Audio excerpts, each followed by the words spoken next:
The scene opens at the Devil's Palace, another name for the Murum demonic alliance, where a large crowd of people has gathered, much to the surprise of a newcomer.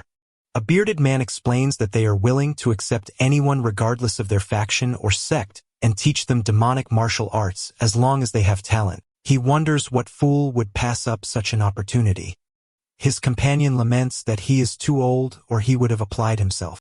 The bearded man's attention is drawn to a strange sight in the crowd, and he wonders if someone has died. But his companion scoffs at his conclusion, reminding him that the Devil's Palace's competition of the 10 has not yet begun. The bearded man again asks who the young man is who looks like an undertaker. All eyes turn to the young man walking through the crowd. This young man named Bo Unsal is thinking of his grandfather and that this is just the beginning. Unsal recalls his grandfather who gave him this name after finding him abandoned in a field of snow. Unsal continues to reminisce, remembering how he learned the profession of burying the dead from his grandfather who was also an undertaker.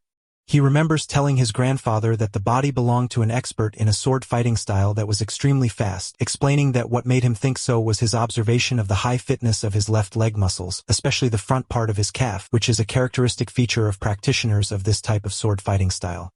The grandfather smiles, impressed by his grandson's keen observation, and praises him, saying that he is a gifted undertaker from heaven.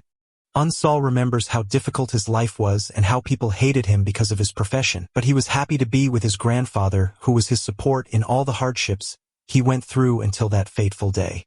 One night, the grandfather noticed someone outside and sighed, saying that good people never seek you out, and those who do are never good. While Unsal was sleeping, his grandfather woke him up and suggested they play a game of who can pretend to be dead best. Then he promised him that he would buy him the clothes and the sword he had always wanted if he played well this time, and his face lit up with joy. His grandfather asked him to try to hold on until sunrise, which surprised him. After that, the grandfather left the house carrying his sword. Outside, a mysterious man was waiting for Unsal's grandfather, and the man addressed the grandfather saying that he had hidden well like a rat. Then he revealed the grandfather's true identity, calling him by the name Bo Gonyong, the 7-branched demonic blade. The grandfather admitted that he had not heard that name in a long time. The mysterious man berated him for abandoning his position as deputy master of the palace, to live a miserable life in a menial job like burying the dead. The grandfather corrected the mysterious man's misconception, explaining that he had not taken up this profession to live a miserable life but to atone for his sins. Then he offered him his life, asking him to kill him elsewhere so that the innocent would not be harmed, and the mysterious man laughed mockingly. The mysterious man agrees to the grandfather's request to move to another location and warns him not to try to escape. Meanwhile, Unsal is hiding nearby, and he sighs with relief, believing that the danger has passed. But he soon begins to tremble and thinks that he can no longer bear it, for although he desperately wants the official uniform and the sword his grandfather promised him, the cold has become unbearable. Unsal comes out of his hiding place and wonders where his grandfather is, who used to wait for him after their game was over, and he guesses that the law enforcement officers have summoned him again. He is angry at those men who do not see undertakers as human beings. Unsal advances in the place to be confronted by a horrific scene, and he runs quickly to find his grandfather lying on the ground with blood streaming from his eyes. Unsal screams, calling out to his grandfather, and rushes to him, asking him in shock what happened, but he only apologizes to him. The grandfather tells him that his time has come and tries to ask him not to continue in the profession of burying the dead, but he coughs up blood before he can finish his sentence. Unsal begs him to stop talking, but he insists that he listen to him carefully and asks him never to think of revenge. The crying Unsal refuses his request, saying that he cannot forgive those who did this to him. He tells him that he would rather die and go with him, reminding him of his constant words that there is no difference between hell and this world, and that he would rather be in hell with him than stay here without him. As a final request, the grandfather begs him to go far away and tells him that he was very happy with the time they spent together. Then he breathes his last and falls to the ground. Unsal's face is filled with tears, not believing what is happening. After a while, Unsal stands before his grandfather's body, which he has prepared for burial. He touches his face and realizes that his request not to take revenge was to protect him, but he decides that he cannot obey him this time. He begins to examine his wounds carefully and notices that his arms have been cut off at the same time. In a rare movement of cutting from top to bottom, he discovers that the attacker changed the movement in the middle to stab his eyes as well. Unsol deduces that this strange sword style must be from the demonic sect and identifies it as the Tianqiu yoga technique. He then moves on to examine his back and finds 93 traces of the use of hidden weapons, which leads him to the conclusion that the attacker did not have help from anyone, but used a tool that could launch hundreds of hidden weapons at once. Finally, he notices a strange discoloration under his tongue and nails. Unsol deduces that this discoloration occurs when poisoned with a deadly poison that causes the flesh and blood to rot. Based on everything he has seen, he arrives at the specifications of the killer. He is a person who belongs to the demonic sect, has learned the Tianqiu yoga technique, possesses a high-quality hidden weapon, and uses deadly weapons that cause the flesh to rot and the blood to spoil. And Unsol believes that there cannot be many people who fit these specifications. He looks at his grandfather's body with determination and vows that he will find the killer no matter what it takes. Back in the present, Unsol arrives at the registration office at the Devil's Palace and writes his name Bo Unsol from the Ganyang clan. The employees mock him, wondering what kind of rural clan Ganyang is, and they guess that he probably got scared when he saw the consent forms to give up bodily autonomy. While one of them rudely demands that he put his fingerprint or leave, Unsol bites his thumb to draw blood to the astonishment of the employees. Unsol thinks that the moment his grandfather died, his life was shattered, and he has nothing left but the path of revenge. Then he presses his bloody thumb on the registration paper. He thinks that this competition will be his first step towards revenge. The long history of conflict between the orthodox and unorthodox sects for control of the Murum world is then reviewed. The orthodox sects, which seek justice, are led by the Murum Alliance, while the unorthodox sects are centered around the Devil's Palace, which exclusively worships power. The two forces maintained a balance for a long time. But the orthodox sects wanted to gain an advantage, which led to the creation of 18 martial masters known as the Greatest Good Masters. To counter this new threat, the Devil's Palace decided to devise a way to enhance their power as well, and their plan was to create the 10 Demon Lords. This offer, which required the selection of 10 geniuses regardless of their previous affiliations and teaching them the martial arts of the 10 demonic sects, attracted many young people who headed to the Devil's Palace. Unsol stands among the crowd and feels a powerful aura emanating from a considerable number of those present. He thinks that it is likely that among them is someone connected to his grandfather's killer. As the killer is a martial arts master beyond his ability to judge, Unsol realizes that to take revenge on such a figure, he must become a martial arts master himself. And since he has no affiliation or martial arts at the moment, becoming one of the 10 demon lords is his only way to become stronger quickly. Suddenly, applicants look at someone in amazement as a majestic man with thick white hair and red eyes appears and announces in a loud voice that his name is the head instructor, Hyuk Ryan Yong, and the attendees recognize him as the bloody-eyed gold dagger. Head instructor Hyuk Ryan Yong continues his speech explaining that this place is to discover the greatest geniuses from among all the demonic sects, and that only those who pass all the tests prepared for them will become candidates to become one of the 10 demon lords. He then announces the first test in which the Devil's Palace fighters will examine the physical fitness of the participants. The test begins, and the examiners examine the muscles and bones of the applicants with their hands, which puzzles some participants who were expecting a competition or a fight. Unsol notices that those who pass this examination are directed to the next place. When it's Unsol's turn, one of the examiners approaches him, and after touching his arm, he shows signs of shock and despair and thinks to himself that this young man is finished. Although he is surprised that someone with Unsol's physique is even participating, he feels a real, unmistakable killing intent emanating from him, but he still decides that he cannot let him pass. Unsol is not surprised by the result as he was aware that all he had learned so far was how to care for corpses, and that he could not pass a test based on physical fitness for martial arts. However, he believed that this was not the end. After the first test is over, one of those who failed cries out, protesting that the test is not fair at all, wondering what the point of holding a competition is in the first place if physical fitness is all that matters. The head instructor replies, explaining that muscles and bones are the most important thing for learning martial arts, and that they held this competition to select talented people from different regions. He then scolds him for daring to complain when he could not even pass the simplest standards. The instructor reassures them that there is no need to worry and announces that in the second test, he will personally choose those who can learn martial arts well despite their weak physical fitness. He announces the start of the second test immediately, and the head instructor orders all who failed the first test to fight each other until only one person is left alive. Everyone is shocked, wondering how this can be the test, and they are ordered to kill each other when they are all on the same side. but one of the contestants smiles, thinking that this situation is good for him if someone has to be killed. He turns his gaze towards Sol and a red-haired young man and raises his huge sword, determined to start with him, and attacks him, shouting for him to die. In a flash, blood splatters. The attacker, whose name is Won-chung, has managed to hit his target. He skillfully kills the red-haired young man, which shocks and terrifies the rest of the participants. Sol observes the situation and tries to analyze it, noticing that the killer barely avoided the ribs and hit the heart directly, and concludes that although his build is weak, his reflexes and agility are sharp.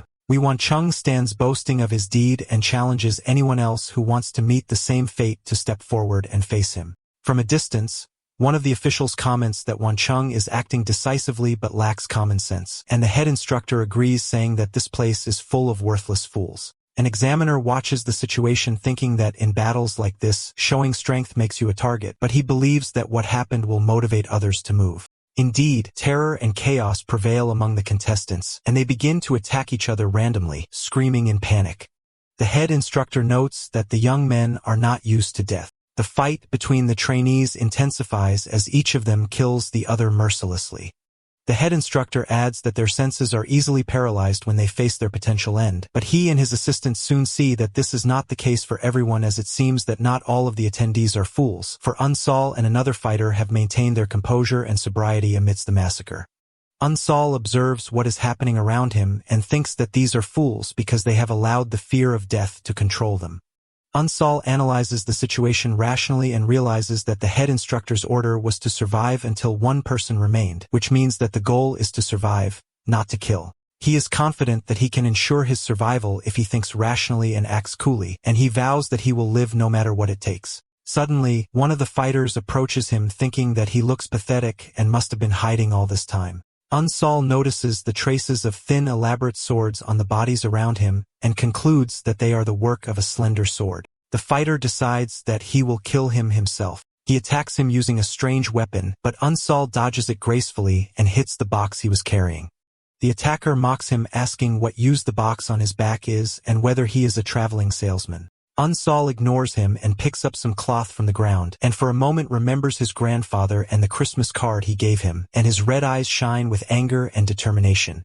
The attacker sees him holding strange tools and asks him sarcastically what he can do with such a flimsy sword. Before he can complete his attack, the other fighter pounces on him and kills him with a single sword strike. This fighter tells Sol that he doesn't need to thank him, and that having a pathetic person like him around distracts opponents and makes things easier for him. He then adds that although he has keen insight, it seems that he has never learned martial arts and that he can kill someone like him at any time.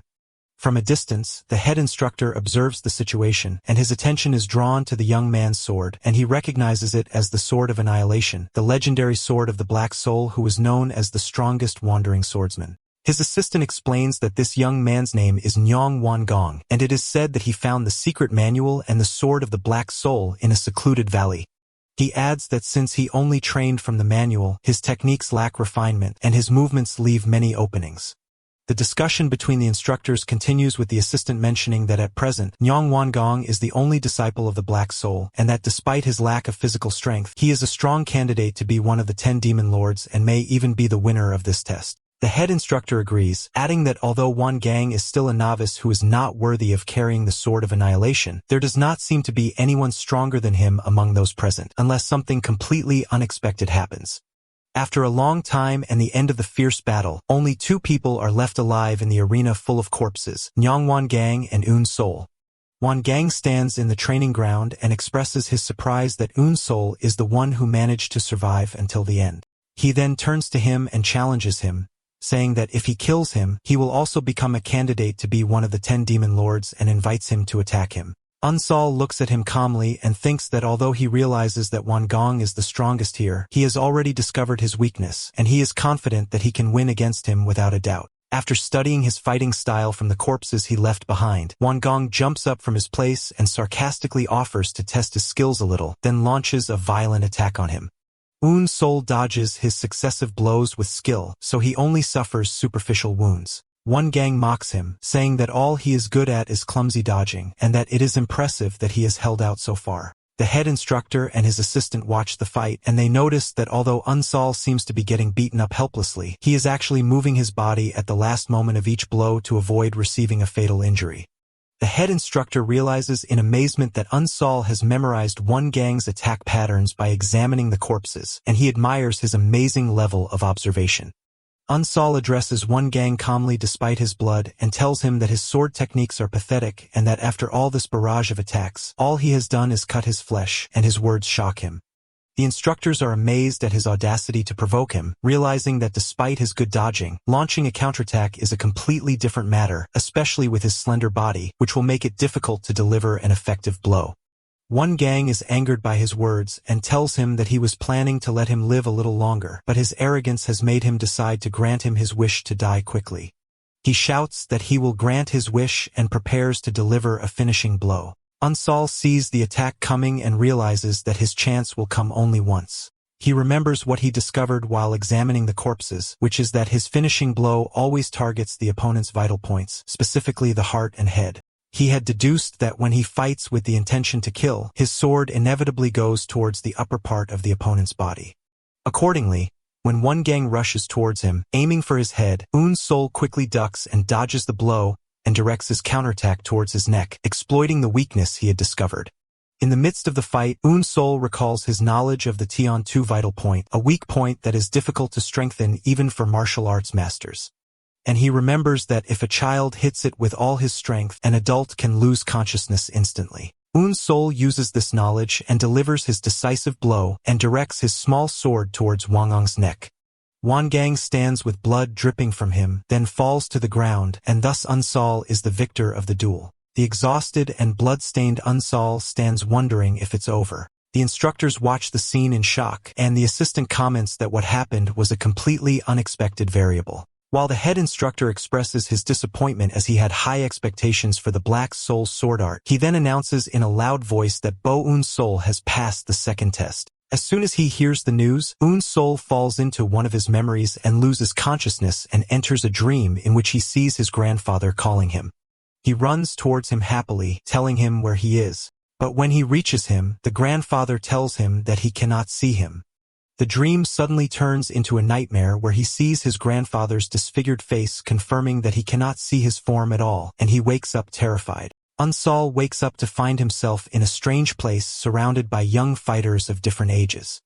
Unsol finds himself inside a ship and realizes that he has fainted from losing too much blood. He notices that his severe injuries have been treated and he no longer feels any pain. So he guesses that a famous doctor befitting the status of the Devil's Palace has treated him.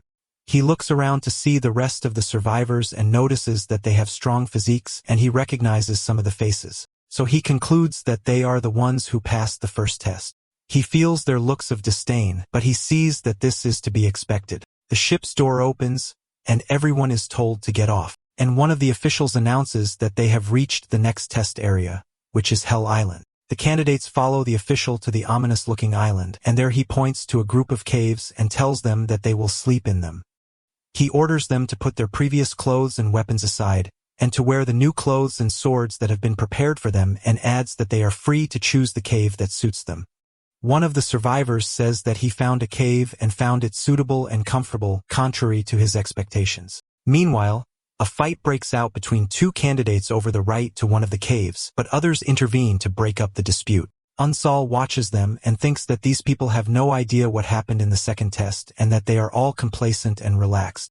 He also notices that many of them were wearing expensive clothes, and he wonders if they are all from prestigious clans. Unsol reflects on what happened and concludes that the second test was a way to get rid of people who could be easily killed. Meanwhile, the official who supervised the distribution of the caves approaches him and blames him for his slowness and urges him to hurry up and choose. The official thinks to himself that although Unsol's sharp gaze caught his attention, he did not expect his survival, and he is now curious to see his next decision. Unsol points to a dark and unattractive cave, announcing that he has chosen it. The official mocks him, saying that he has chosen a place that suits his shabby clothes and that he is disgusted. But the official is impressed by his choice and thinks that he is a true genius, as he knows that although the entrance to the cave looks small and dirty, the inside is spacious enough for training, and its small entrance makes it easy to defend against intruders. The official sees that most people avoid this cave because of its entrance. But Unsol was able to assess the situation accurately and then asks him to prepare for the next stage. After everyone has put on the new uniform, the official begins to explain the next task. He explains that Hell Island has 10 facilities for teaching martial arts, and in each building, they can learn the martial arts of one of the 10 demonic sects.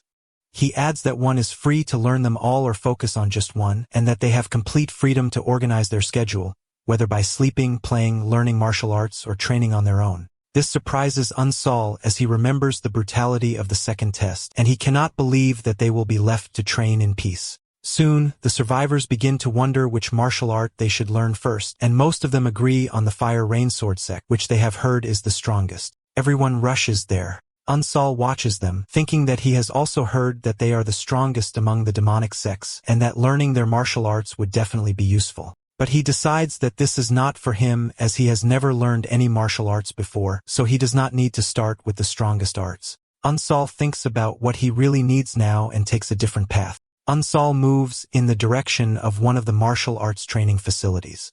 Unsol arrives at an old and dilapidated building and recognizes it as the Wandering Beast Pavilion. He remembers that the reputation of this pavilion has deteriorated so much that it is barely counted among the 10 demonic sects, and that the only reason for its survival is its history of graduating a considerable number of the strongest martial arts masters of their time. He also remembers that his grandfather had told him about them. Unsol decides to train here, but as he advances, he notices that the ground in front of him is moving. Suddenly, a man's head emerges from the ground. The man introduces himself as Suwu, the master of the secret wing of the Wandering Beast Pavilion, and asks him if he has come here hoping to become one of the 10 demon lords. Unsol stands before him and answers respectfully, confirming that he has come to learn the martial arts of the Wandering Beast Pavilion. Suwu looks him up and down, then laughs and orders him to leave so as not to hasten his death, announcing that he has no intention of teaching martial arts, especially to someone who looks as fragile as him. Unsol replies to Master Suwu with confidence, explaining that he heard that if he learned the martial arts of the Wandering Beast Pavilion, he would gain the ability to survive anything. Suwu scoffs at his words, expressing his surprise that he knows about martial arts that are on the verge of extinction. He then warns him that even the greatest geniuses find it difficult to learn their martial arts because they begin by modifying the body, and with his current physical condition, he would die within a day. He then orders him to leave since he has understood. Instead of leaving, Unsol bows down completely and places his forehead on the ground. Suwu asks him in surprise what he is doing, and Unsol replies that since he has agreed to teach him, he can only offer his respect to his new master. Suwu calls him a stubborn fool, but he finally gives in and agrees to teach him. Suwu comes out of the ground and assures him not to misunderstand as he is only teaching him because the Devil's Palace has ordered him to. He then introduces himself again as the master of the Wandering Beast Pavilion, Sawu, and asks him to call him Master Sa from now on.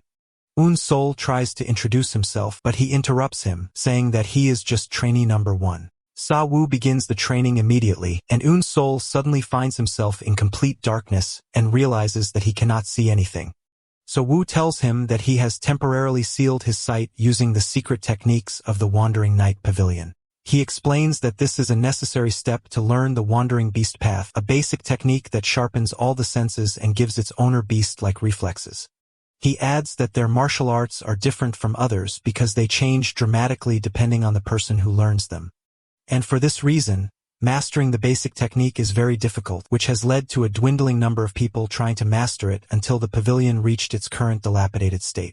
But he assures him that if he can master it, he will gain the senses of a wandering beast, then adds with a sarcastic smile that most people die before reaching this point. Suwu tells him that he should get used to the darkness within about an hour and that he will return to him then. Unsol finds himself alone in the dark and notices that his other senses have not become sharper as he expected. He realizes that an hour is a very long time and that he must adapt as quickly as possible. He thinks that countless fighters are competing to become one of the 10 demon lords and that if he is attacked in this state, he will be completely helpless. At that moment, an attacker descends from above in silence, but Unsol dodges him with an instinctive movement and falls to the ground. Unsol realizes at that moment that with his sight gone, his balance is now the most important thing. During the night, Suwoo returns to Eun's soul and thinks sarcastically that that young man must be completely lost now. Master Suwoo returns after an hour and observes Eun's soul's training and finds his method unique. He thinks that most trainees wait patiently for their other senses to return to work after losing their sight. But in contrast, Eun's soul moves violently, imagining a phantom enemy to train against. Eun's soul was moving with complete smoothness in the dark, and Suwoo concludes that this is the reason for his rapid adaptation to the new situation. He notices that Eun's soul has gotten used to the dark and then challenges him to try to dodge his sword. After 3 days of continuous and intense training in the rain, Eun's soul was still training with Suwoo. Suwoo surprises him with a quick move and strikes Eun's soul in the stomach with the hilt of his sword, which he was unable to dodge. Suwoo contemplates the situation and thinks that 3 days have passed and that it is time for Eun's soul to start questioning his training style, but he accepts it without any questions. He stops attacking and asks him why he is not curious about how to avoid attacks or the theory behind the training. Eun's soul replies that he remembers him saying that the essence of the Wandering Night Pavilion's arts is to reach enlightenment on your own. So he assumed that there was a reason for what he was doing. So Woo is surprised by his answer and admits that he is right, then tells him enthusiastically to continue training. During the training, Eun's soul reaches a new stage of awareness and feels that he can see the path of the coming sword. But he also realizes that he cannot dodge the next attack, so he decides to block it instead. Eun's soul succeeds in blocking Sa Woo's attack, which surprises him, and he wonders how he was able to block the silent attack. After only 3 days of training, Eun's soul falls to the ground exhausted and notes that he couldn't even block the attack properly.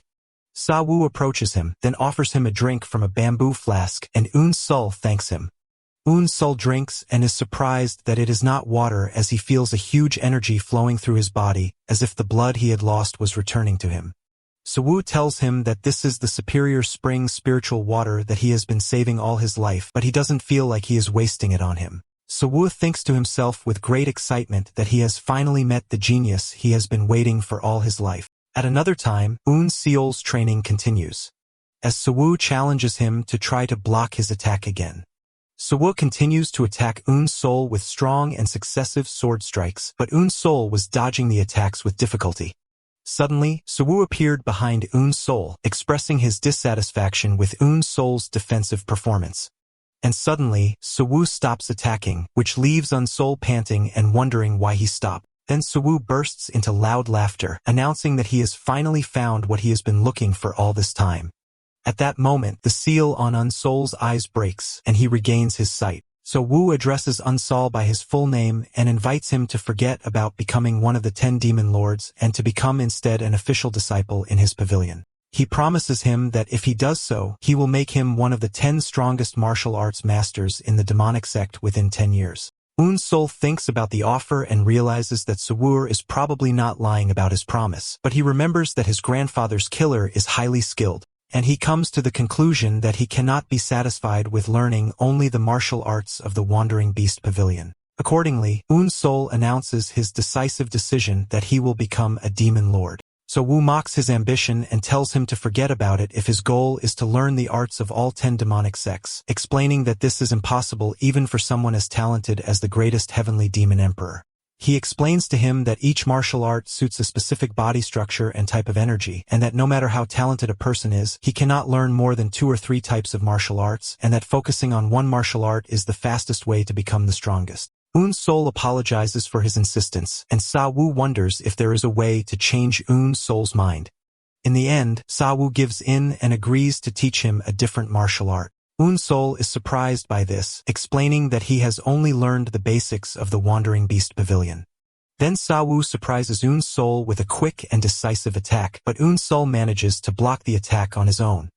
Suwoo reveals to him that his pavilion's martial arts are not only transmitted through steps or theories, and that Eun's soul has actually been practicing the wild beast path of his pavilion all this time. Eun's soul then realizes that all the sword strikes that Suwoo directed at him were not just training, but were the true forms of the wild beast path. Eun's soul thanks his master, but Suwoo refuses his thanks, insisting that he was carrying out the orders of the Devil's Palace. Eun's soul insists on his gratitude, reminding him of the elixir he gave him and promises that he will never forget his kindness. Suwoo tells him to forget about it, explaining that this is the nature of the martial arts world of the Jianghu, where forgetting favors and grudges is always the best option. Then after a moment of silence, Eun-sul tells him that he will leave. Suwoo watches Eun-sul from a distance as he leaves and wonders to himself in amazement where such a talented person came from and thinks that a bloody storm will soon sweep through Hell Island. Eun-sul thinks about his ability to sense that from learning the wandering beast path, which made his senses extremely sharp. But he sees that this constant awareness is very tiring even when he is doing nothing, and he feels that he will not be able to rest properly if the situation continues like this.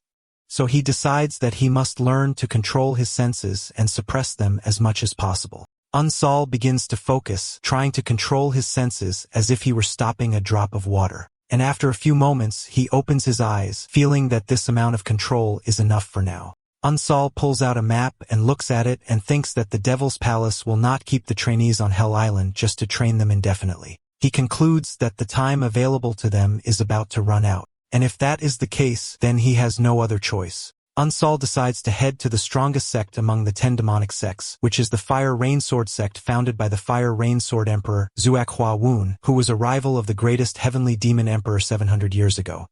Upon arriving at the Fire Rainsword sect, Eun-sul finds that their martial arts hall looks like a majestic palace compared to the modest wandering beast pavilion. When he approaches the door, a man opens it and wonders who the visitor is at such a time. Eun-sul realizes that he is a martial arts instructor in this sect, and he bows respectfully, announcing that he has come to learn their martial arts. The instructor asks him to follow him and explains to him that their sword arts are the most extensive of all the demonic arts, but they are also the most time-consuming. He adds that those who arrived half a month ago have already completed the elementary test and moved on to the intermediate test, and then asks him why he was so late. Eun-sul tells him that he was learning martial arts at the Wandering Beast Pavilion for the past half a month. The instructor is surprised and asks him if he means that he learned the Wandering Beast path, and Eun-sul confirms it. The instructor thinks to himself that he knows this boy is a genius, but it is impossible that he has mastered the Wandering Beast path in just half a month.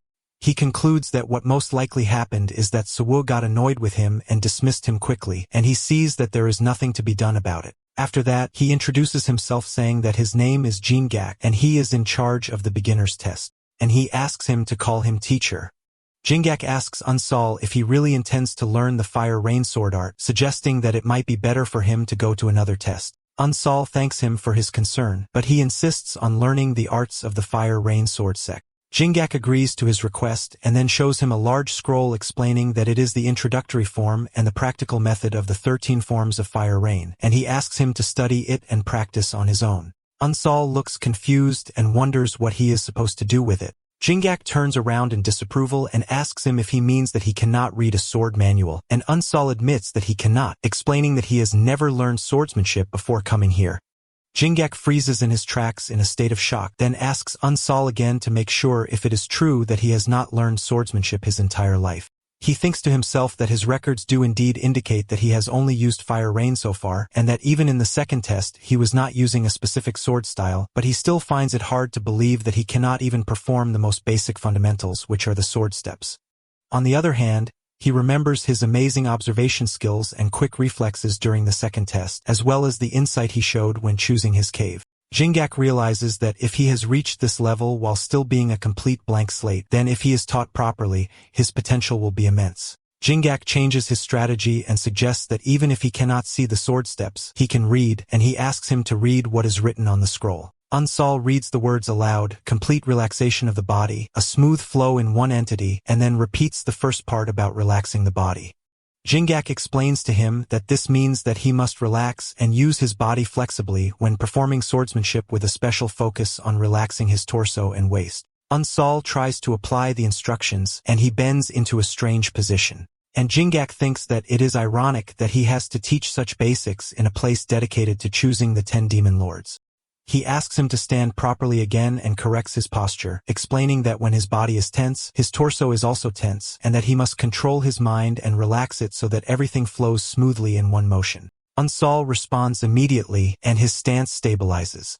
Jin-gak is surprised by the speed of his understanding and correction of his posture as soon as he spoke. He tells him with a satisfied smile that his stance is now sufficient, and that he will teach him the 13 forms of Fire Rain immediately. Jingak begins to explain the movements to him, and Ansel imitates them with amazing accuracy and speed. Jingak confirms his suspicions and realizes that this boy is truly talented. After the training is over, he tells him that he must now imagine an enemy in front of him and use the 13 forms of fire rain, explaining that this is the test that will qualify him to move on to the intermediate hall, and that its purpose is to see the sword intent inherent in his basic movements. Ansel realizes that the opportunity he has been waiting for has come sooner than he expected, and that he must prove himself here and now. He closes his eyes and focuses, imagining an enemy he must defeat. He suddenly opens his eyes and unleashes the first technique of the 13 forms of fire rain, the unparalleled cyclone. Jingak watches him with interest, and Ansel continues with the second and third techniques, the floating misty clouds. Jingak looks on in amazement and wonders if what he is seeing is really the forms of fire rain. He remembers that the floating misty clouds technique is supposed to be a soft and graceful sword technique, similar in its movement to the movement of clouds and the spread of mist. But the way Ansel uses it is strangely sharp and deadly. Jingak wonders in amazement if Ansel is consciously changing the movements, as changing the basic movements of a sword technique that has been passed down through generations is something that only a great master can do. He notes that these modified sword movements are filled with a violent killing intent, as if he were facing the enemy of his master or parents. He thinks that the fighting style of the fire rain sword sect, which is considered the orthodox path among the sword paths, has changed in this radical way, and he wonders what kind of life Ansel has lived to carry all this. At the same time, Ansel feels strange as well as he notices that the flow at his fingertips changes the sword paths as he wishes. He wonders if the wandering beast path is the reason for this, and he realizes that the more he uses the forms of fire rain, the sharper the senses he has acquired from the wandering beast path become. He thinks about fully integrating the two styles, but he hesitates, realizing that if he does so, it will produce a completely different swordsmanship style and will not be the 13 forms of fire rain required for the test. He decides that he must hurry and return to the basics of the original sword. Suddenly, image of the enemy in his mind becomes clearer, and he freezes in place when he realizes that it is the bastard who killed his grandfather. Ansel's anger flares up, and he rushes forward with all his might, unleashing the 7th technique of the 13 forms of fire rain, the heart of the 4 seas. He launches a fierce attack, but the opponent dodges it. Ansel realized that his imaginary opponent is faster than anyone he has fought so far. Then he begins to imagine the opponent attacking him. He decides that he cannot give him any opportunity to attack, and that he must use all the remaining techniques he has at once. He pours all his strength into his attack, executing a series of devastating blows, but the opponent blocks all his attacks and cuts off his hands. Ansel imagines the attack, cutting off both his hands without being able to avoid the attack or even block it. After the attack is over, Ansel stands panting, having completely exhausted his energy. Jingak watches him and thinks that, in the end, he has lost to his enemy. But he approaches him and tells him that he has passed the test, and he looks at him in confusion.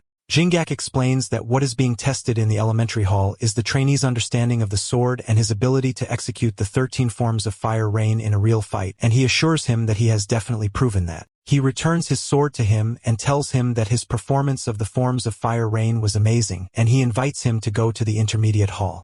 Ansel thinks about the teacher, Jingak, and realizes that it must have been annoying for him to teach someone who knows nothing about swordsmanship, but he still taught him and showed him everything step by step. Ansel thanks instructor Jingak for all the time he spent with him, and he smiles and encourages him to continue working even harder in the future. He then adds a warning, telling him that his sword carries a particularly strong killing intent and advises him to be careful not to be controlled by this intent. Ansel bows respectfully and leaves. And here, Jingak fully realizes that he was telling the truth and that he had indeed learned the wandering beast path in just 2 weeks. He thinks that perhaps because of his incredibly fast learning speed, he has moved on to the intermediate hall much faster than he expected. He admits to himself that at first, he was not sure if he would be able to reach the intermediate hall, but now he is absolutely certain of it. As Ansel opens the doors to the next hall, Jingak thinks about the instructor of the intermediate hall, Chun Won Gang, and expects that although one gang might reject Ansel at first, he will eventually become obsessed with him. Ansel enters the intermediate hall, and instructor One Gang notices him and addresses him, saying that it seems he has just passed the beginner's hall. He then mocks him, adding that if he took more than 20 days to understand 30 forms of Hua Wu, then he is wasting his time here. Unsal explains that he was late because he spent the first 15 days in the Nanjia Pavilion. One gang deduces from his words that he is claiming that his time in the beginner's hall was not actually slow and thinks to himself with contempt that he must be one of those who fled while trying to master the difficult beast path. One gang orders him to sit down, expressing his doubt in his ability to keep up with the others. One gang begins the lesson, explaining that the thunderous fire rain sword consists of fast movements, and that those who are not skilled with the sword will end up hurting themselves.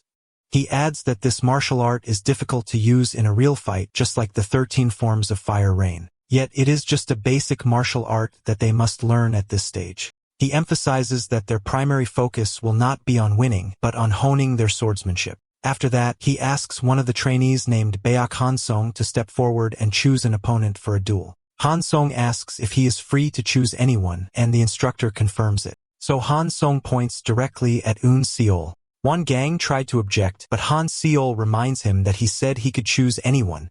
One gang gets angry and calls Han Seol a fool, wondering how he expects to test his sword against someone who has just finished the elementary hall training, and orders him to choose someone else. Unsal intervenes, saying that he doesn't mind and will face him. He explains that he learned to use the sword from instructor Jin Gak and believes that he will learn faster if he tests his sword against others. One gang thinks that Unsal is just trying to protect his pride with his limited skills, but he publicly agrees, saying that knowing one's own abilities is a necessary skill, and he hopes that Unsal is skilled enough to reach the advanced hall.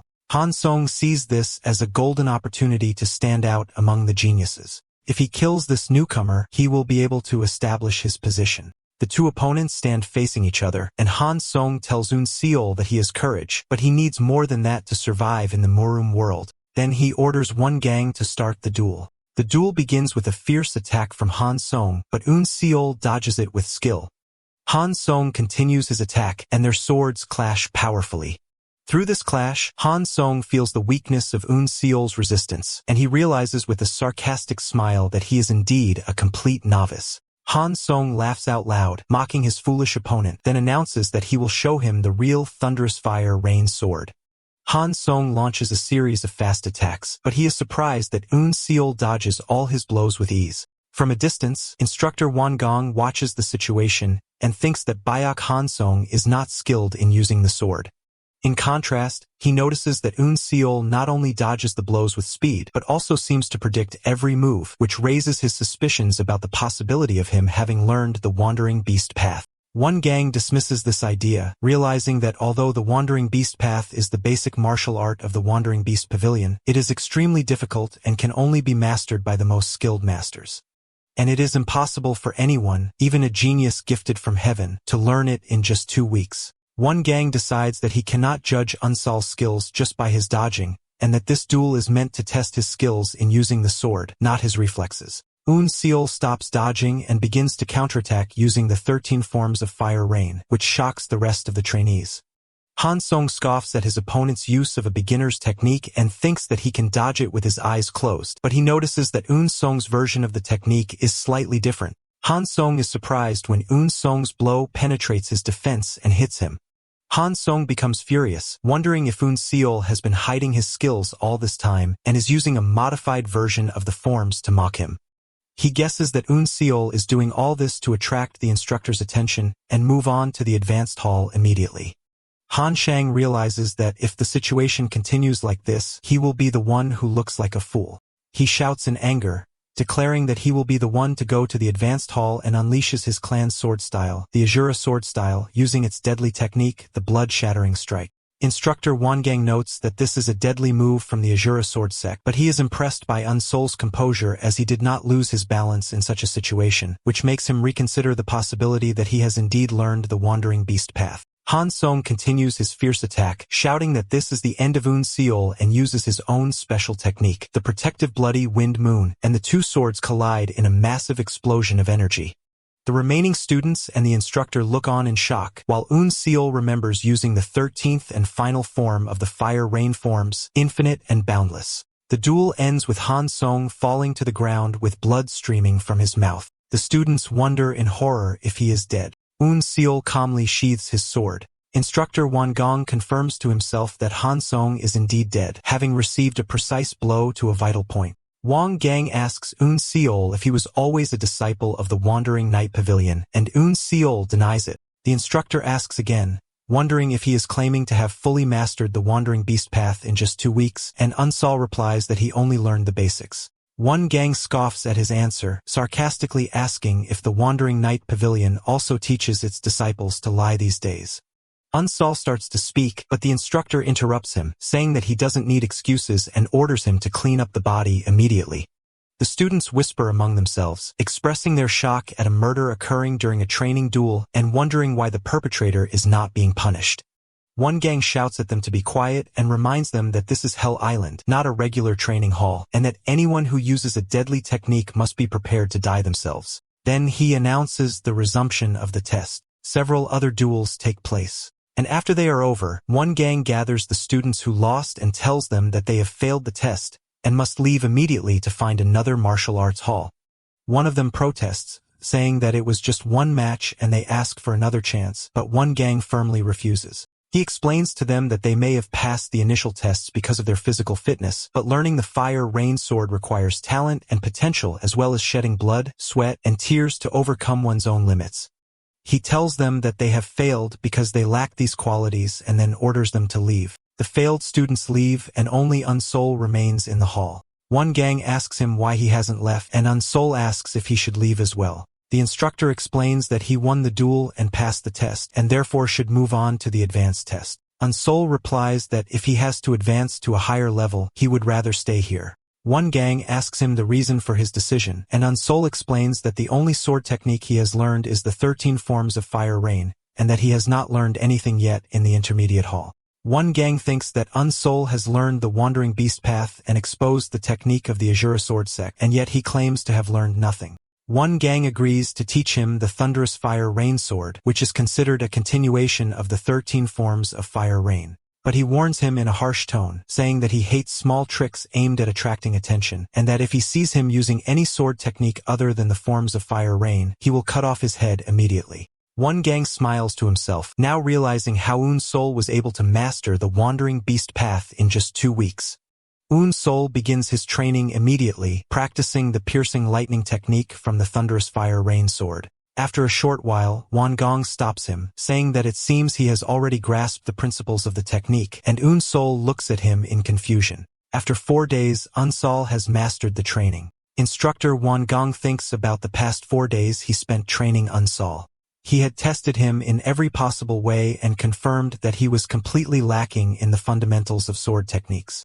He was indeed someone who had just begun to learn swordsmanship. However, One Gang was very impressed by Unsol's persistence and focus. He trained as if his life would end if he didn't learn martial arts. One Gang explains to Unsol that the thunderous fire rain sword is a technique that relies on rapidly twisting the body to sequence movements, adding that all of its movements involve waving the sword around the body, making them impractical in a real fight. Despite this, One Gang notices that Unsol tries to use every technique practically as if he were trying to kill someone.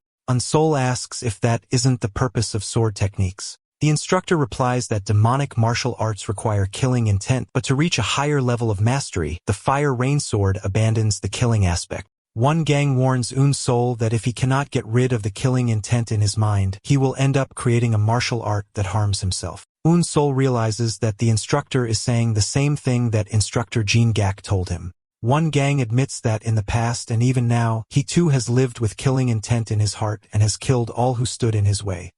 But because of that, he lost his honor and pride, and his martial prowess deteriorated. One Gang advises Unsol that techniques aimed at killing may seem like a path to a higher level, but they are actually an obstacle on the endless path of swordsmanship, and he must abandon his killing intent. Unsol remembers his grandfather's words that those who use the sword often have a past full of despair and tragedy, which is why the people of Murum hate to talk about their past. Unsol asks why he is telling him all this, and One Gang replies that he has already told him because he too has lived with murder in his heart. One Gang asks for Unsol's name, and he replies, Bo Unsol. One Gang realizes that he is the young man Jingak mentioned who survived the second test and tells him that he has a big problem. He explains that this problem is his lack of martial arts fundamentals. He explains that his rivals have been learning martial arts since they were young, and that if he wants to start learning the fire rain sword properly in the advanced hall, the gap between him and them will only widen. Therefore, he needs to quickly master the basic martial arts to build a solid foundation. Unsol bows, thanking him, and thinks to himself that he is willing to give up even his soul for this opportunity. Upon arriving at the advanced hall, Unsol feels a completely different aura and senses a different kind of ferocity in the trainees. He notices that no one looks at him with contempt anymore and realizes that the reason for this is his killing of Byok Hansong. He thinks about the irony between his previous profession of cleaning corpses, which was despised, and killing people with a sword, which is praised. An old instructor welcomes him, saying that he has heard about him and invites him to sit down because the lesson is about to begin. The instructor announces that because there is a new trainee, he will explain the central reading of the Fire Rain Sword in addition to the 7 teachings. He explains the basic principles. Power must be balanced in every part of the body. Focus on taking a balanced posture. Pull the chest in and push the back out, and do not concentrate all energy into a single blow. Unsol understands these principles and realizes that he would not have grasped them without learning the advanced martial arts in the intermediate hall. The instructor finishes the oral lesson for the day and asks Unsol to follow him. Unsol follows the instructor to a quiet garden. The instructor holds a leafy branch and explains to Unsol that there is a level at which one who does not hold a sword can defeat one who does, explaining that a person at this level no longer needs a physical sword to form sword arts. Suddenly, the instructor attacks Unsol with the branch. The instructor stops abruptly and asks Unsol a hypothetical question. If he were suddenly attacked like this and did not have a sword, how would he respond using sword martial arts? He adds that while Unsol was in the intermediate hall, the trainees here learned the Shining Mysticism, the first form of the Fire Rain Sword, and they are now discussing its theoretical side. He then warns him that if he does not understand his question, he will not teach him and asks him to answer carefully. Unsol thinks about the question. If there were no sword in my hand, and then answers that he would use his opponent's sword. Unsol rushes forward trying to snatch the branch from the instructor's hand, but the instructor calls his choice hasty. Unsol is surprised to find that the instructor has appeared behind him in an instant. Unsol tries to catch up with the instructor, but he dodges all his attempts with ease. Unsol feels frustrated at not being able to even track his movements and realizes that he must impress him here to be able to stay in the advanced hall. He decides to use the Wandering Beast path to its full potential to read the flow and direction of the instructor's movement. Unsol focuses all his senses and launches another attack, but the instructor uses his energy to throw Unsol away before he can grab the branch, knocking Unsol to the ground. The instructor catches Unsol before he can get up and laughs loudly, announcing that he has passed the test. Unsol asks in confusion how he passed when he couldn't even touch him. The instructor tells him that he will start learning the Shining Mysticism starting tomorrow and asks him to come early in the morning before the others, and Unsol agrees. After Unsol leaves, the instructor looks at the branch in his hand and thinks to himself that a cub remains a wolf in the end. He smiles and says that he has high expectations for him. Later, after that day's lesson is over, Unsol decides to take a walk around Hell Island. He thinks about what happened in the second test and how a fight could break out at any moment here. Suddenly, he senses the presence of several people nearby. He starts counting them and finds 5 people coming out from among the trees. Their leader addresses him, saying that his actions have been strange since he arrived from the intermediate hall, and that they are going to teach him a lesson. Another adds that since Unsol was the one who started killing first, he shouldn't blame them for what is about to happen. The leader boasts that the 5 of them are geniuses among geniuses and are known as the 5 peak swords, and advises him to prepare well. Unsol thinks to himself that there is another person. The leader of the 5 peak swords shouts at Unsol, but suddenly the leader falls down dead in front of his shocked comrades. At that moment, a red-haired young man named Seo Jin appears and addresses Unsol, saying that they need to talk. The remaining members of the 5 peak swords are surprised by Jin's appearance and ask him why he is here. Jin orders them to leave, saying that he has no business with losers like them. They are angered by his words but decide to withdraw, vowing to return later for revenge. Unsol thinks that this young man is strong while Jin calls them cowards. Jin turns to Unsol and asks him directly which side he is on. Earlier in the advanced training hall, the instructor tells his students that they have all learned the first technique of the Fire Rain Sword, but true mastery only comes when each of them makes the technique their own. He announces that it is time to see the fiery raindrops they have created. The instructor asks Unsol to start and try his technique. Unsol steps forward and demonstrates his own version of the technique, giving a powerful display of fast and deadly sword movements. The instructor comments that Unsol's technique is very solid and precise and that he has filled it with killing intent. He allows him to return to his place and then calls on Seo Jin. Jin steps forward, and instead of performing the first technique of the fire rain sword, he demonstrates a completely different technique which seems to be specifically designed to counter and defeat Unsol's technique. Unsol realizes that this was a warning directed at him. Back to their confrontation, he wonders again about the meaning of Jin's question about which side he is on. Jin shouts at Unsol, demanding that he not play dumb. Jin notices from Unsol's facial expressions and tone of voice that he is not actually lying, and that he does not understand what is going on around him. Jin realizes that the person he is looking for is not Unsol. He feels disappointed because he was hoping for some fun and orders Unsol to stop acting annoyingly from now on. He then threatens him that if he continues to get on his nerves, he will kill him too. Then he leaves. Unsol deduces that Jin must be a spy and that there is a lot more going on beneath the surface than he had expected. He thinks that he knows that not everyone here is aiming to become one of the 10 demon lords. He realizes that although the opportunity to learn the arts of the 10 demonic sects is amazing, the process of participating in the competition was terribly executed. He comes to the conclusion that this amazing opportunity is at the same time. Unsol completes his thought, realizing that this opportunity is at the same time a trap to catch something. He wonders if there is a spy among them, but decides not to care about it. Whether it's a spy or a demonic martial artist, he is ultimately an opponent he must fight. As the sun sets, he thinks that it will soon begin. Nearby, a mouse is caught in a trap. In the training hall, the instructor announces that that day marks the end of the training. He acknowledges that he is sure many were bored while learning the laws, but he explains that even the most skilled masters who have fought countless battles set aside time to study the laws and principles of martial arts. He adds that knowing a martial art does not mean being able to perform it, and being able to perform it does not mean truly understanding it. He expresses his belief that the analysis of the laws he has taught them will serve as a starting point in their journey in the Murum world, and then wishes them good luck.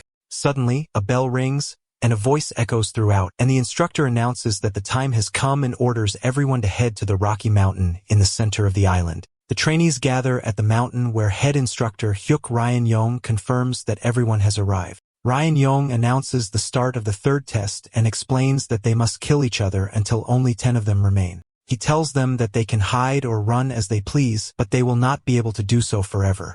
As time passes, the areas where they can stay will be restricted, and anyone who is in a forbidden area will be killed by killing demons. Unsol feels the strong killing intent emanating from these demons and realizes that they must be amazing martial artists. One of the trainees asks if they are allowed to attack the killing demons. Ryan Yong laughs out loud, expressing his pleasure at seeing candidates with such high goals. He confirms that they can, of course, fight them and even kill them if they can. He then reveals an amazing reward. Anyone who kills a killing demon will immediately become one of the 10 demon lords. The trainees realize that this means that killing one demon is harder than killing all the other participants. Ryan Yong reminds them that they can ally with each other or ambushes for each other and shouts that they must kill at all costs if they want to, as this is the path to becoming one of the 10 demon lords. As soon as the test begins, the trainees scatter in all directions. Unsol runs quickly, realizing that he needs to move fast. He knows that he has attracted the attention of many trainees so far, and that if he doesn't get away immediately, there is a high probability that he will be attacked by a group as happened before. Unsol decides that he must first reach a safe place, and the safest place for him is the Wandering Beast Pavilion. He sets off at full speed towards the familiar building. On his way, he notices that the texture of the ground has changed. Suddenly, feels that someone is coming. A wounded young man appears running and shouting for help, saying that someone is trying to kill him. The young man offers to reward Unsol if he helps him, and Unsol wonders if this is a trick, but he sees that the young man's wounds are real. Unsol senses 3 people chasing him and wonders if they are a team. He doesn't want to get involved, but he realizes that this young man's presence here will reveal his location. At the last moment, Unsol pulls the young man with him into a hidden hole in the ground. The 3 pursuers arrive at the spot and wonder where their prey has gone, insisting that he couldn't have escaped already. The leader decides that he will definitely kill that bastard and orders his companions to move and search for him because he couldn't have gone far. After they leave, Unsol and the young man emerge from the hole. The young man thanks Unsol warmly, saying that he survived because of him. Unsol thinks that this hole was not just for hiding and that Master Sa must have prepared it especially for him. Unsol remembers that when he was in the hole, he felt the senses of his wandering beast path expanding more than usual. He was able to sense the sound of them pushing the ground with their feet and the sound of them using their swords all through the vibrations. He could perceive everything as if he were seeing it with his own eyes. Unsol realizes that this is the wandering beast path that uses vibrations, and this is what Master Sa wanted to teach him. He then turns to the young man. The young man introduces himself as Jiam Cho Ryong from the Blood Sect and asks for his name. Unsol ignores him and starts to walk away, and Cho Ryong follows him, calling for him to wait. Cho Ryong explains that he fled into the forest as soon as the third test began, but they followed him relentlessly. He asks Unsol if he can join him, reasoning that he feels he is a trustworthy person because he helped him hide. Without waiting for a response, he takes Unsol's silence as consent and sets off with him happily. Suddenly, the sounds of a fierce battle erupt from a distance. Unsol tells his companion that there is a battle going on there, and that they should find another way. Cho Ryong is amazed at Unsol's ability to feel the vibrations and asks him to teach him how to do it. Nearby, a lone fighter faces more than one opponent and vows to avenge his comrades, even if he has to sell his soul. The word revenge echoes in Unsol's mind as he feels a familiar kind of hatred in that fighter. Cho Ryong asks him what's wrong, and Unsol announces a change of plans and that they will join that battle, which shocks Cho Ryong. As Unsol advances towards the battle, he parries a surprise blow that was aimed at him. The assassin is surprised and wonders how Unsol was able to stop the forbidden ultimate concealment technique and asks him if he is also a professional assassin. But with a quick move, Unsol skillfully kills the assassin. Unsol remembers how he easily dealt with one of the assassins and thinks that the concealment technique they used would have been very annoying if he hadn't learned the wandering beast path. Meanwhile, Cho Ryong screams in terror at the sight of blood. Unsol thinks that if he helps this fighter get rid of the assassins, he might tell him about the feeling of achieving revenge. The assassins decide to end it quickly, and one of them tells the fighter that he will kill him quickly out of respect for being the last one alive. But before he delivers his blow, Unsol intervenes and blocks it. The assassins are shocked, wondering where this person came from and if there are more of their enemies. They decide that they will kill Unsol as well. A fierce fight breaks out and Unsol kills one of them. As Unsol and the avenging fighter fight side by side against the assassins, and they finish them off one by one. Blood splatters everywhere, and the avenging fighter delivers the final blow to the last assassin. He laughs madly, covered in blood, and whispers that he has finally gotten his revenge. Then he falls to the ground. Cho Ryong asks Unseol if it's over now. At that moment, Cho Ryong approaches Unseol and tells him that he is skilled but should not let his guard down. He then suddenly attacks him with a hidden dagger. Unsol easily blocks the attack, and Cho Ryong is stunned and wonders how he was able to stop him. Unsol tells Cho Ryong that this is all his fault because of him, he was unable to ask his question to the other fighter. Cho Ryong asks in terror when he found out about him. Unsol replies that he knew from the beginning and explains that when they were hiding underground, he realized that Cho Ryong was hiding a set of weapons under his clothes. He adds that it was easy to notice because of the stiff way he was moving his spine. Unsol reveals that the reason he kept him with him despite everything was that he was curious to see what he would do. He thought that observing the way a person tries to deceive others would be useful to him in the future. Cho Ryong refuses to believe it, insisting that his acting was perfect. In a desperate move, he throws all his remaining hidden weapons towards Unsol. Unsol easily dodges Cho Ryong's attack. Cho Ryong thinks to himself that he felt something strange while he was chasing him and wonders if Unsol can predict his movements. Unsol skillfully dodges all the hidden weapons thrown at him and then hits Cho Ryong. Unsol tells him that there is no use for the best hidden weapons if they are discovered. Cho Ryong rushes towards Unsol in a final desperate attempt, but Unsol quickly ends the fight and finishes off Cho Ryong covered in blood. Unsol thinks that the fight was not easy, and that it would have been dangerous if he had not known in advance about the hidden weapons. He watches the life leave Cho Ryong's body and notices on his face the same obsession with life that he has seen in every person who dies. Unsol walks away from the scene and passes by the bodies of the assassins and the fighter who was seeking revenge. He stops at the latter's body, noticing that he is different. This man died with a smile on his face. Unsol wonders about the feeling of successfully achieving revenge and whether he too will be able to smile like that when he gets his revenge. Unsol takes the dead assassin's swords and continues on his way. From a distance, one of the killing demons watches Unsol and wonders if Unsol is the one who did that. Another demon says that Unsol killed the professional assassins using only the basic techniques of the Fire Rain Sword sect. He acknowledges that he is definitely talented, but adds that there are many as talented as him here, and that if he doesn't improve, he won't be able to survive on Hell Island. The next day, Unsol finds himself being chased by a group of trainees. One of them was using a metal whip attacking from a distance. Unsol managed to dodge one of the attacks, but the weapon's trajectory changes in midair and hits him from behind. Unsol realizes that they will not give up and that he will die at this rate if he doesn't find a way out of this predicament. Meanwhile, at the instructor's camp, the head instructor asks someone for an update. The other tells him that there are still 41 trainees alive out of 86. Head instructor, Hyuk Ryan Yong, is surprised that so many have survived even after 3 days. He concludes that those who remain must be skilled and that it is time to truly test their skills. He asks his assistant to give him the map. Elsewhere on the island, one of the trainees is about to kill Unsol after having snatched his sword from his hand. Unsol finds himself on the run again from his pursuers. He thinks that the type of weapons they are using makes fighting in an open area unsuitable for him, so he comes up with a plan that fits his situation. Meanwhile, head instructor Hyuk Ryan Yong looks at the map and decides to restrict the combat zone and orders the killing demons to be unleashed in the Fire Sword Sect area.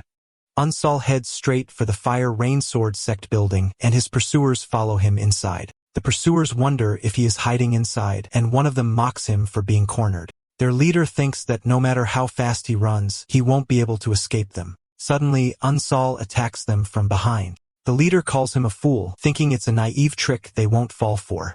Unsol engages in a battle with them, skillfully avoiding their weapon attacks. The leader is stunned and wonders how this bastard can read the paths of their sword techniques. Unsol uses the chaos and narrow corridors to his advantage and fights his pursuers fiercely. One of the pursuers realizes that this crowded place weakens the power of their attacks. And before he can finish his thought, Unsol kills him. The pursuer realizes in his final moments that Unsol had deliberately lured them here. Unsol thinks that his opponents are forced to shorten their attacks in this narrow space, which weakens their power and makes their movements more predictable. In addition, he notices that they are not that skilled. He concludes that he has a chance to defeat them if he fights them one by one. One of the pursuers shouts and attacks, but Unsol dodges him. Another attacks with his whip, but the whip unexpectedly bounces off the wall and hits Unsol, causing him to lose his balance and fall to the ground. One of the pursuers sees an opportunity and shouts at the others to move now and escape from this place. But before the pursuer can escape, he suddenly stops. Someone has stopped him who coldly asks them what they are doing and if they are running away. Unsol watches the scene from a distance. After the fighter has finished off the rest of the pursuers, he turns to Unsol and asks him if he is their leader. The fighter praises Unsol's skill, and then asks him if the sword technique he used earlier was the Fire Rain Sword. The killer introduces himself as Woo Moon-seong and asks Unsol for his name. In a previous scene, Moon-seong was shouting at his subordinates, asking them if they were running away. One of them hesitantly replies that they didn't think it was a good idea to fight in that place. Moon-seong is angered by their cowardice and kills them all in the blink of an eye. He thinks to himself with contempt that this is why he hates working with losers who haven't even reached the advanced hall. Back in the present, just as Unsol is about to answer, Moon-seong laughs out loud saying that he doesn't care about the name of someone who is about to die. Moon-seong attacks Unsol fiercely. Unsol tries to block the attack, but the whip wraps around his sword and then he breaks his sword with ease. Moon-seong mocks him, saying that he heard that the advanced hall of the Fire Rain Sword sect only taught him one defensive technique. Unsol is surprised and wonders how his opponent knows about the shining mysticism and whether he has an information network that he knows nothing about. Moon-seong attacks him again, scolding him for getting lost in thought in the middle of a fight. The fight between them intensifies, and Unsol realizes that his opponent is destroying everything in his path and that there is no advantage in fighting someone like him in an enclosed space. Unsol moves away to create some distance between them. Moon-seong expresses his disappointment and tells Unsol that with skills like these, he is no match for him. Moon Chong unleashes an all-out attack with his chain weapon, trapping Unsol in a web from all directions. He sarcastically asks him if this is his last struggle, believing that a defensive technique like the Shining Mysticism will not save him. But he is stunned when he sees that Unsol is still standing. Then Unsol managed to break free from the web that Moon Chong had woven with his weapon. Moon Chong laughs and vows to kill him soon. Unsol analyzes the situation and realizes that he can block the attacks using the Shining Mysticism, but he cannot generate enough power to stop them completely. At that moment, he remembers his training and realizes what he needs now. Destructive power capable of penetrating steel. Unsol focuses his energy, and then unleashes a massive attack that completely surprises Moon Xiong and shatters his defense, leaving him in a state of shock. Unsol stands panting after the battle as he remembers how he countered Moon Xiong's attack with a massive explosion of energy, unleashing the technique of unparalleled lightning and thunder, a devastating technique that completely annihilates his opponent. Unsol thinks that this technique indeed possesses immense power, as the instructor said, but he coughs up blood, realizing that it is too advanced for his current level and that he cannot use it freely. He is relieved that he won, but he sees that the battle took too long and that the restricted zones will soon change, so he must move. Suddenly, senses the presence of someone else and wonders why he is in this place, and he freezes in place when he sees a killing demon standing in front of him. Unsol wonders why a killing demon is here and whether this area has become restricted during his fight. He concludes that he didn't end up here because he ran away from a fight and wonders if he will be allowed to leave peacefully. He sees that the demon is not responding, so he assumes that he can leave. As Unsol tries to pass by him, the demon suddenly attacks him with a swift move from behind. Unsol imagines that his neck will be cut if he fails to dodge it. Unsol dodges the attack at the last second and realizes that if it weren't for the wandering beast path, he would have surely died, as he couldn't even sense his opponent's presence as he swung his sword. Unsol prepares for the confrontation and thinks that he should not be deceived by his opponent's calmness, and that if he tries to move, the demon will attack him immediately. Unsol remembers a lesson he learned from Suwu, which is that when a predator hunts a prey, the prey is not easily caught even though the predator is faster.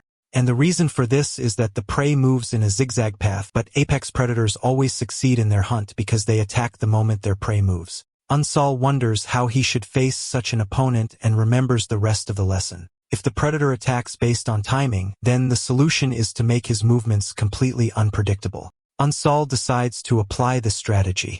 He starts by moving in a predictable zigzag path, then uses the wandering beast path to dodge the expected attacks. And finally, he seizes the right moment and creates an opening in his opponent's defense with a completely unexpected move. Unsol finds himself in a state of shock. The killing demon stands before him for a moment, and Unsol thinks that it's too late and he's doomed. But he is surprised when he sees the demon stop attacking and turn to leave. Unsol wonders why he stopped and whether he had crossed the boundary of the restricted area without realizing it. He thinks about the fight and realizes that he barely managed to dodge the attacks with all his might, yet he couldn't create a single opening in his opponent's defense. He admits to himself that this is the level of a true master and that he was like a frog in a well, not realizing how vast the world is and how powerful those in it are. He comes to the conclusion that the killing demon's martial arts were on a level he couldn't even measure, and that his grandfather's killer undoubtedly possesses comparable skills. His resolve hardens that he must surpass this level of mastery if he wants to achieve his revenge. Suddenly, another person appears before him and calls him by his full name, Unsol of the Bao family. This person tells him that he has been looking for him for a while, and that he has heard that he learned the wandering beast path. Unsol thinks that this man is talking as if he knows him, just like the others, which means that information about him has spread. The man begins to introduce himself and then stops, saying sarcastically that someone who is about to die does not need to know his name, and then launches a surprise attack. Unsol easily avoids the attack. The attacker is impressed by Unsol's ability, noting that he predicted the path of his attack with his beast-like senses. He tells him that he is sure that he will become one of the 10 demon lords in the future, and for that specific reason, he must kill him now while he is still a demon seed. Unsol notices that his opponent's energy flow has completely changed. He remembers that not everyone on the island is seeking to become one of the 10 demon lords and wonders if this man is one of them. He forces himself to get rid of distracting thoughts to focus on the fight. During the exchange of blows, Unsol feels a strange sensation, a strange energy flow that is pulling him towards him. Unsol remembers a lesson with his grandfather where he explained that one of the bodies they examined was killed by the 5 cutting tiger blades of the Haeubifing clan. His grandfather knew this because although there were no external wounds, all of the victim's bones were shattered, which is the hallmark of this technique that works by flowing chi into the opponent's body with each clash. In the present, Unsol shouts, realizing that the technique he is facing is the 5 cutting tiger blades of the Haeubifeng clan. His opponent is stunned that he was able to recognize his style. Unsol remembers another characteristic of this technique that his grandfather explained, the powerful absorption technique, which acts like a vortex that pulls everything towards it, and they use it to control the opponent's weapon with each clash. Unsol continues to remember his grandfather's lesson who explained that the Haeubifeng clan fights just like a tiger, exploiting the opportunity of confusing the opponent's sword to swallow it whole. The young Unsol asks his grandfather if this clan is the strongest, and the grandfather replies that the absorption technique is a double-edged sword. Although it is deceptive, it forces its user to get close to his opponent. In the present, Unsol decides to exploit this absorption technique to twist his opponent's sword towards himself. His opponent, Feng Ak of the Haeubifeng clan, declares that he will now face him with all seriousness and vows in the name of his clan that he will eradicate this demon seed when Feng Ak attacks. Unsol surprises him by planting his sword in the ground, and Feng Ak is shocked by this unexpected move. Unsol uses the sword as a pivot point to kick Feng Ak and make him lose his balance, and he realizes to himself that his plan is working. Feng Ak gets angry and accuses Unsol of resorting to dirty tricks. Unsol thinks that the trick worked, but it didn't cause much damage, which makes sense because his opponent has been training for a long time. But now he knows how to counter him. Unsol remembers another lesson from his master. Wait until the opponent attacks first, for true speed lies in being a fraction of a second faster than him at the moment of engagement. Unsol decides that he will use the energy absorption technique against him to become faster. Feng Ak attacks again, but Unsol decides not to resist the pulling force. On the contrary, he flows with it using the momentum to accelerate his sword. Then at the last moment, he changes the direction of his attack and lands a successful blow on Feng Ak. Feng Ak is shocked, wondering if Unsol has turned the energy absorption technique to his advantage. He sees this as impossible as his technique is strong enough to pull a rock from a distance, and even the most skilled swordsmen find it difficult to accurately exploit such a force. He dismisses the idea that a young man like Unsol could do that and attacks him again in the same way. Unsol thinks that there is no point in that, as the stronger the absorption, the faster his sword becomes. Feng Ak shouts in frustration, wondering how long Unsol thinks this tactic will work. Suddenly, Unsol notices that his opponent is no longer using the energy absorption technique. Feng Ak tells him that he doesn't need to use it to defeat someone like him. Feng Ak rushes forward in a direct attack, while Unsol thinks that this is the moment he has been waiting for. Unsol prepares and uses the first technique of the fire rain sword, the shining mysticism. He unleashes a powerful counterattack, exploiting the moment his opponent has abandoned his defense, and delivers a finishing blow to Feng Ak.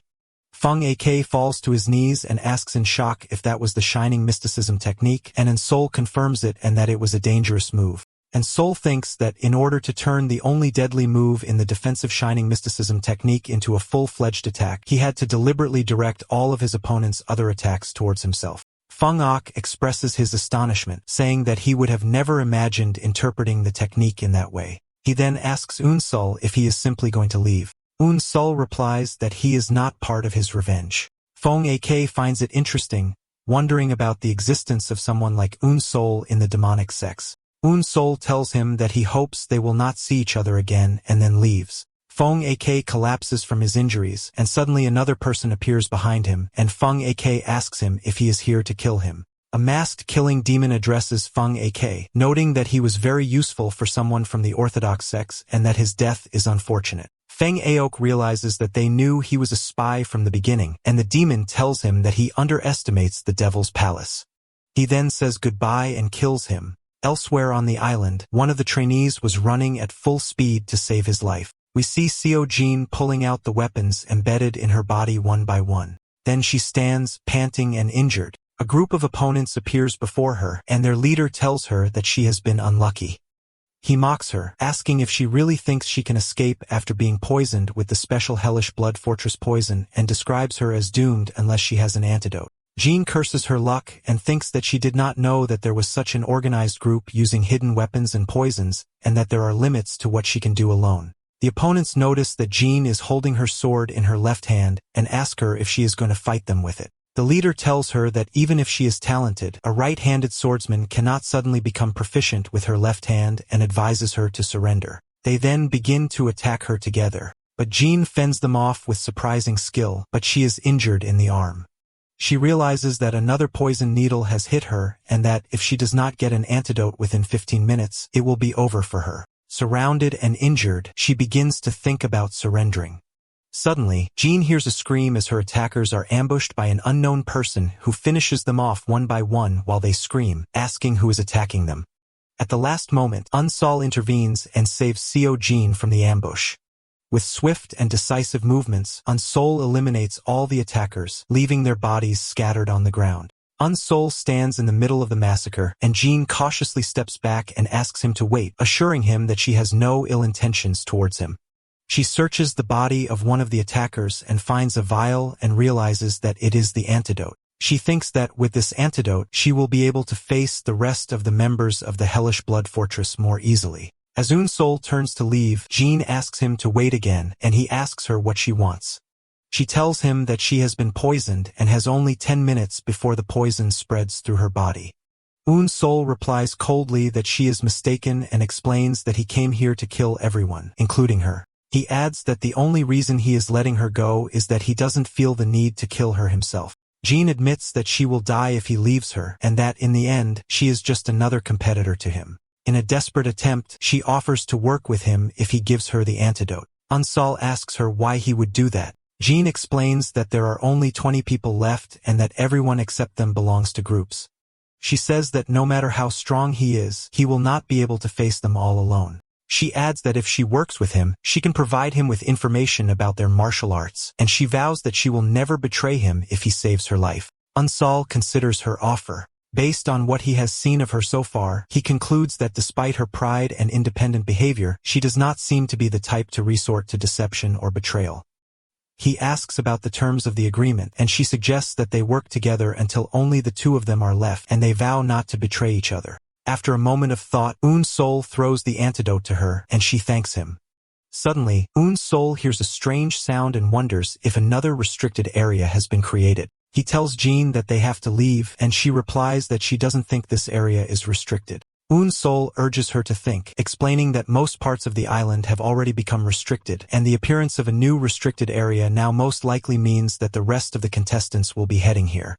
Indeed, other groups of trainees begin to appear, and they started to surround them, and Unsol realizes that it is too late to escape. One of the newcomers catches Unsol's attention, and he feels that this man is different from the others. One of the trainees suggests that everyone agree to kill Unsol and Jean first. Another identifies them, Unsol, who learned the Wandering Beast Path, and Jean, who should not be underestimated for her skills in the sword and her investigations into the other trainees. The leader of the opposing group thinks that they now know about Unsol and Jean and that he was wondering why they hadn't formed a team, and he guesses that they are working together now. Unsol remembers the vial of antidote powder that she got, and she tells Unsol that she will use the poison of the Hellish Blood Fortress and that this will give them a chance. Jean throws the powder into the air and the opponents panic, believing it to be the poison of the Hellish Blood Fortress. Unsol and Jinha use this opportunity to escape. One of the opponents realizes that the powder is not poisonous and that they have been deceived, and the leader orders them to pursue them. Jinha thinks that the powder creates a thick smoke, which makes it good for deceiving the eyes. Jean thinks that the open area is not in their favor and that they should head to the rock formations where there are many small caves.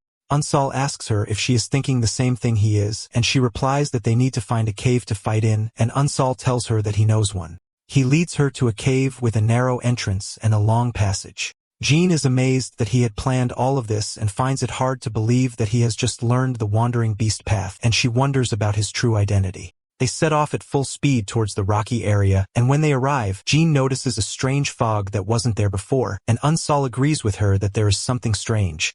A killing demon appears from among the fog. Jean realizes in shock that they are the killing demons and that this is a restricted area. Unsol calmly observes that the demons are just watching the situation, and he concludes that the instructors deliberately chose this place as a restricted area because they were heading towards it. Jean asks what they should do, and Unsol replies that as long as they do not cross the border, the demons will not attack them.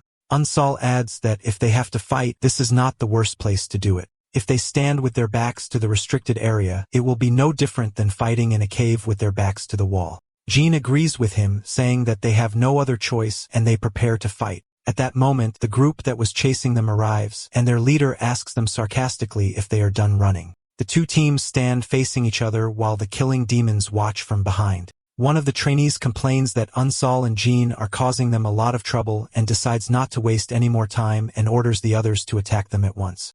Alright, that's the end of the story. Thanks for watching. See you in the next one.